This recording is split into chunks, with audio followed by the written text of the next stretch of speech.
Iran के Islamic revolutionary guard ने एक बयान में कहा कि बुधवार को सुबह 2 बजे तेहरान में हमास के शीर्ष नेता इस्माइल हनीय की हत्या कर दी गई।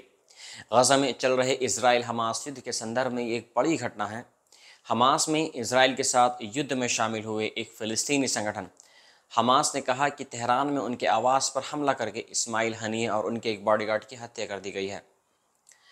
हमास नेता की हत्या के बाद ईरान की सर्वोच्च राष्ट्रीय सुरक्षा परिषद की आपातकालीन बैठक बुलानी पड़ी। अमेरिकी मीडिया ने दो ईरानी अधिकारियों के हवाले से बताया है कि ऐसी बैठक केवल असाधारण परिस्थितियों में ही होती है। ईरानी फोर्स के कुलीन कुड्स फोर्स के प्रमुख भी मौजूद हैं। 62 वर्षीय इस्माइल हनीय का जन्म गाजा शहर के पास एक शरणार्थी शिविर में हुआ था। वे 1980 के दशक के अंत में हमास में शामिल हुए और तेजी से आगे बढ़ते हुए हमास संस्थापक और आध्यात्मिक नेता शेख अहमद यासीन के करीबी सहयोगी बन गए। 1980 और 1990 के दशक में हनीय ने इजरायली जेलों में कई सजाएं काटी। 2006 के विधानसभा चुनाव में हमास की जीत के बाद वे फिलिस्तीनी प्राधिकरण सरकार के प्रधानमंत्री बने।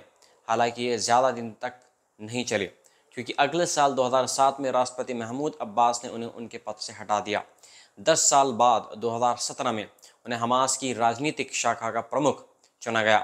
मंगलवार को कतर में हमास के राजनीतिक अभियानों का नेतृत्व करने वाले हनीय ने ईरान के राष्ट्रपति मसूद पेजेश्कियन के शपथ ग्रहण समारोह में भाग लिया। उन्होंने ईरान के सर्वोच्च नेता अयातुल्लाह अली खामेनी से भी मुलाकात की।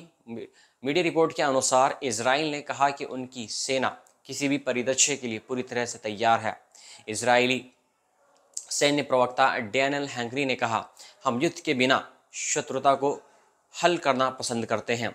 इजराइल गजा युद्ध के दौरान हनीय ने युद्ध विराम वार्ता में एक वार्ताकार के रूप में काम किया। हमास ने अप्रैल में दावा किया था कि इजरायली हवाई हमलों में हनीय के 3 बेटे और उनके 4 पोतों की मौत हो गई है।